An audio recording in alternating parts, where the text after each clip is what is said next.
Hi കൂട്ടുകാരെ, നമസ്കാരം. ഞാൻ സജീവ്. കടക്കലമ്മ ഗ്രാഫ്റ്റിംഗ് എന്ന എൻ്റെ യൂട്യൂബ് ചാനലിലേക്ക് എല്ലാ കൂട്ടുകാർക്കും ഹൃദയം നിറഞ്ഞ സ്വാഗതം.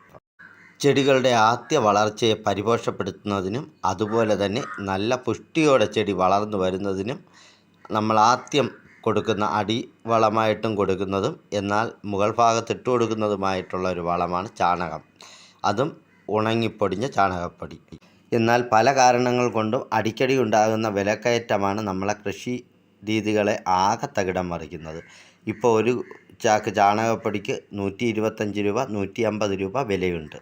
എന്നാൽ ഈ ചാണകപ്പൊടിയെ നമുക്ക് ഒരു ചാക്ക് ചാണകപ്പൊടിയെ 10 ചാക്ക് ചാണകപ്പൊടിക്ക് സമമാക്കി എടുക്കുന്നത് എങ്ങനെ എന്നതിനെക്കുറിച്ചാണ് ഇന്ന് ഈ വീഡിയോ. അതായത് ഇതിന് ചിലവ് വെറും 1 രൂപ മാത്രമാണ്.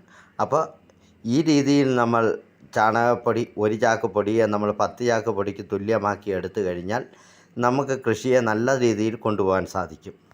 ഈ രീതിയിൽ നമുക്ക് നൈട്രജൻ്റെ അളവ് കൂട്ടിക്കൊണ്ടുവരുവാനുള്ള പ്രധാനമായിട്ടുള്ള ജൈവവളം എന്ന് പറഞ്ഞാൽ ഒന്ന് ആട്ടിൻകാഷ്ടവും നമ്മളെ ചാണകപ്പൊടിയുമാണ്.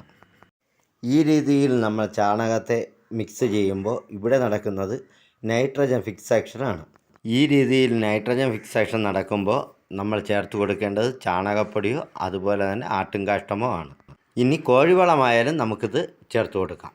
നമുക്ക് ഓട്ടോമാറ്റിക്കായിട്ട് നൈട്രജൻ്റെ അളവിനെ കൂട്ടാൻ സാധിക്കും. ഇത് നമുക്ക് ഏത് ചെടിക്കും ഇട്ട് കൊടുക്കാം. എന്നാലും കൂടുതലായും നമ്മൾ ചെടിയുടെ ആദ്യ വളർച്ചാ ഘട്ടത്തിലാണ് ഇത് കൂടുതലായും ഉപയോഗിക്കുന്നത്. ഇത് കഴിഞ്ഞാൽ ചെടി പൂവിട്ട് കഴിഞ്ഞാൽ നമ്മൾ പൊട്ടാഷ് കൂടുതലായ ജൈവവളങ്ങളാണ് ഇട്ട് കൊടുക്കേണ്ടത്. അപ്പോൾ ഈ വീഡിയോ ആദ്യമായാണ് നിങ്ങൾ കാണുന്നതെങ്കിൽ ചാനലൊന്ന് സബ്സ്ക്രൈബ് ചെയ്യാനും വീഡിയോയ്ക്ക് ഒരു ലൈക്ക് തരാനും മറക്കരുത്. കൃഷിയെക്കുറിച്ച് അറിഞ്ഞൂടാത്ത സുഹൃത്തുക്കൾക്ക് വീഡിയോ ഒന്ന് ഷെയർ ചെയ്യാനും മറക്കരുത്. ഈ രീതിയിൽ നമ്മൾ ചാണകത്തെ പരിപോഷിപ്പിച്ചെടുക്കാൻ വേണ്ടി നമുക്ക് വേണ്ടതെന്ന് പറഞ്ഞാൽ ഒരു ചാക്ക് ചാണകപ്പൊടിയാണ്. അതായത് ഒരു ചാക്ക് നിറച്ചുള്ളൊരു ചാണകപ്പൊടി. അതുപോലെ തന്നെ ഒരു 3 ലിറ്ററോളം വെള്ളം അതൊരു പൂവാളിയിൽ എടുത്തതിന് ശേഷം അതിലേക്ക് നമ്മൾ ചേർത്ത് കൊടുക്കേണ്ടത് ഇതാണ്. നൈട്രജൻ്റെ അളവ് നമ്മൾ കൂട്ടാൻ വേണ്ടി എടുത്തിരിക്കുന്നത് യൂറിയയാണ്. ഈ യൂറിയയെ നമ്മൾ ഈ വെള്ളത്തിലേക്കിട്ട് ലയിപ്പിക്കണം. വെള്ളത്തിലേക്ക് ലയിപ്പിച്ച ശേഷം ഇതിലേക്ക് നമുക്ക് സ്പ്രേ ചെയ്ത് കൊടുക്കാം. നമുക്കെല്ലാവർക്കും അറിയാം, യൂറിയ എന്ന് പറയുന്ന രാസവളങ്ങളിൽ വെച്ച് ഏറ്റവും വില കുറഞ്ഞ വളമാണ് നമ്മളെ യൂറിയ എന്ന് പറയുന്നത്. ഇതിന് 1 കിലോയ്ക്ക് വെറും 10 രൂപ തൊട്ടിങ്ങാട്ട്, അതായത് 6 രൂപ 7 രൂപ 8 രൂപ 9 രൂപ 10 രൂപ ഈ ഒരു ലെവലിൽ പലയിടത്തും പല രീതിയിൽ വിൽക്കുന്നുണ്ട്. എന്നാലും ഏറ്റവും കൂടിപ്പോയാൽ 10 രൂപയ്ക്ക് നമുക്ക് 1 കിലോ കിട്ടും. അപ്പം നമ്മൾ ഇതിലേക്ക് നിറയ്ക്കുന്നതിലൂടെ, അതായത് ഇതുമായിട്ട് മിക്സ് ചെയ്ത് ചേർക്കുന്നതിലൂടെ നമ്മളെ ചാണകപ്പൊടി 10 ഇരട്ടി പവർ ആവുകയും ഒരു കിലോയ്ക്ക് നമുക്ക് വെറും ഒരു 50 പൈസ 40 പൈസ ആ ഒരു ലെവലൊക്കെ ആവുന്നുള്ളൂ. ഇപ്പോൾ നമ്മൾ യൂറിയ ഈ വെള്ളത്തിലേക്ക് ഇട്ടിരിക്കുകയാണ്. ഇനി ഇത് ഞാൻ ഒത്തിരി നേരം നമ്മൾ വെച്ചേക്കണം. ഇങ്ങനെ വെച്ചേക്കുമ്പോൾ ഇത് വെള്ളവുമായിട്ട് പൂർണ്ണമായും അലിഞ്ഞു ചേരും.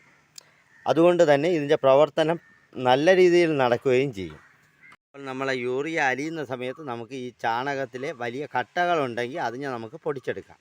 ഇതുപോലുള്ള കട്ടകളെയൊക്കെ പൊടിച്ച്, ഒരു ശകലം പോലും കട്ടയുണ്ടാവരുത്, പൊടി പരുവായിരിക്കണം. അതിനെയൊക്കെ പൊടിച്ചിടുന്ന സമയത്ത് നമ്മൾ യൂറിയ അവിടെ അലിയുകയും ചെയ്യും വെള്ളത്തിൽ.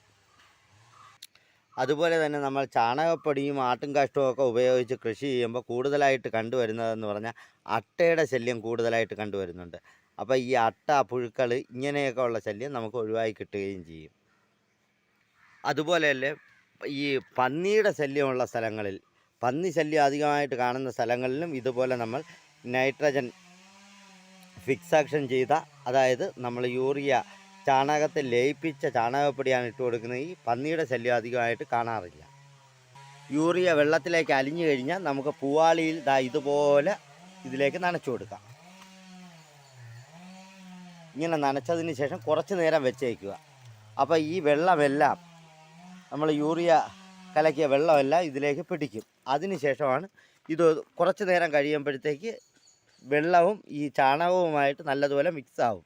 അതിനുശേഷം മാത്രമേ ഇളക്കാവൂ, ഇല്ല എങ്കിൽ കുഴഞ്ഞിരിക്കുന്നത്. ഇനി അടുത്തായി നമ്മൾ ഇതുപോലെ ഇളക്കി വെച്ചിരിക്കുന്ന നമ്മളെ ചാണകപ്പൊടിയെ ഒരു ബക്കറ്റോ അല്ല എന്നുണ്ടെങ്കിൽ ഒരു ചാക്കോ എടുത്ത ശേഷം അതിലേക്ക് നിറച്ച് വയ്ക്കുക. ഇത് നമുക്ക് തോനെ ദിവസം വെച്ചിരുന്ന് ഉപയോഗിക്കാൻ സാധിക്കും. അതായത് ഇത് ഉപയോഗിക്കുന്നതെന്ന് പറഞ്ഞാൽ നമുക്ക് 48 മണിക്കൂർ കഴിഞ്ഞാൽ ഇത് എപ്പോൾ വേണമെങ്കിലും ഉപയോഗിക്കാം. അപ്പോൾ അപ്പം തൊട്ട് ചെടിക്ക് ഉപയോഗിച്ച് തുടങ്ങാം. അതായത് 2 ദിവസം വെച്ചിരുന്ന് ഇതിൻ്റെ പ്രവർത്തനം നല്ലതുപോലെ, അതായത് നമ്മൾ കൊടുത്ത ഈ യൂറിയയെല്ലാം ഈ ചാണകപ്പൊടിയുമായിട്ട് നല്ലതുപോലെ പ്രവർത്തിച്ച് നല്ല ഒരു വളമായി മാറുന്നതെന്ന് പറഞ്ഞാൽ 48 മണിക്കൂർ കഴിയണം. അതിനുശേഷം നമുക്ക് നമ്മളെ ചെടികളുടെ ചുവട്ടിലേക്ക് ഇട്ട് കൊടുക്കാം. അടുത്തതായി നമുക്ക് വലിയ വൃക്ഷത്തിൻ്റെ ചുവട്ടിൽ എവിടെയെങ്കിലും തണലുള്ള ഭാഗത്ത് ഇതുപോലെ വെച്ച ശേഷം ഇങ്ങനെ അടച്ചങ്ങ് വെച്ചേക്കുക. ഇത് നമുക്ക് 48 മണിക്കൂർ കഴിഞ്ഞതിന് ശേഷം നമുക്ക് ഇതിനെ ചെടിയുടെ ചുവട്ടിൽ ഉപയോഗിച്ച് തുടങ്ങാം. അതുപോലെ തന്നെ 48 മണിക്കൂർ കഴിഞ്ഞതിന് ശേഷം പെട്ടെന്ന് വന്ന് ഇതിൻ്റെ അടപ്പ് തുറന്ന് നമ്മൾ മുഖം ഇതിലേക്ക് ഇതിന് നേരെ ഓപ്പോസിറ്റായിട്ട് പിടിക്കരുത്. കാരണം ഇതിൽ നിന്നും ഒരു അകത്തൊരു പ്രവർത്തനം നടക്കുന്നതിൻ്റെ വായു ഉണ്ടാവും. അത് നമുക്കൊരു അസഹനീയമായൊരു ഇതുണ്ടാവും. അങ്ങനെ ഉണ്ടാകാതിരിക്കാൻ വേണ്ടിയിട്ടാണ് നമ്മൾ ദൂരെ നിന്ന് ഇങ്ങനെ മാറ്റി ഇങ്ങനെ നിന്നതിന് ശേഷം ഒരു അരുവോട്ട് മാറി മുഖം മാറ്റിയതിന് ശേഷം മാത്രമേ ഇങ്ങനെ തുറക്കാവൂ. അതായത് വളക്കടകളിൽ കാണുന്ന കിറമ്പ് കിട്ടുന്ന ഒരു രൂക്ഷഗന്ധം ഉണ്ടല്ലോ, അതുപോലെ ഒരു ഗന്ധം ഇതിൽ നിന്നും ഉണ്ടാവും. അപ്പോൾ ഇതുപോലെ കമ്പോസ്റ്റ് ചെയ്ത നമ്മളാ ചാണകപ്പൊടിയാണിത്. ഇത് ചെടിയുടെ ചുവട് ഭാഗത്ത് ഇങ്ങനെ ഒന്ന് ചെറുതായിട്ട് ഇട്ട് കൊടുത്താൽ മാത്രം മതി. നല്ല പുഷ്ടിയോടെ വളർന്നു വരും. നമുക്ക് സാധാ ചാണകപ്പൊടി വാരി തോനെ ഇടും പോലെ ഇതിടുകയും വേണ്ട. ചെറുതായിട്ടൊന്ന് ഒരു 2 കൈ നമ്മളെടുത്ത് ഇതിലോട്ടങ്ങ് സൈഡുകളിലങ്ങ് വെച്ച് കൊടുത്താൽ മാത്രം മതി.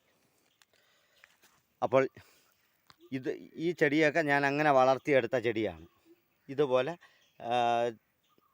ചാണകപ്പൊടിയിൽ യൂറിയ മിക്സ് ചെയ്ത് വെച്ചിരുന്ന് ഉപയോഗിക്കുന്ന ചാണകപ്പൊടി ഉപയോഗിച്ച് കൃഷി ചെയ്ത ചെടിയാണിതൊക്കെ. അപ്പോൾ ഈ വീഡിയോ ഇഷ്ടപ്പെട്ട വീഡിയോയ്ക്ക് ഒരു ലൈക്ക് തരാനും എൻ്റെ ചാനൽ ആദ്യമായാണ് കാണുന്നത് ഈ ചാനലൊന്ന് സബ്സ്ക്രൈബ് ചെയ്യാനും മറക്കരുത്. നിങ്ങൾ തരുന്ന ഓരോ ലൈക്കുകളും ഓരോ ഷെയറുകളുമാണ് എൻ്റെയും ഈ ചാനലിൻ്റെയും വിജയം. അപ്പോൾ ഇനിയും ഒരു വീഡിയോയുമായി കാണാമെന്ന ശുഭപ്രതീക്ഷയോടെ നിർത്തുന്നു. എല്ലാ കൂട്ടുകാർക്കും നന്ദി, നമസ്കാരം.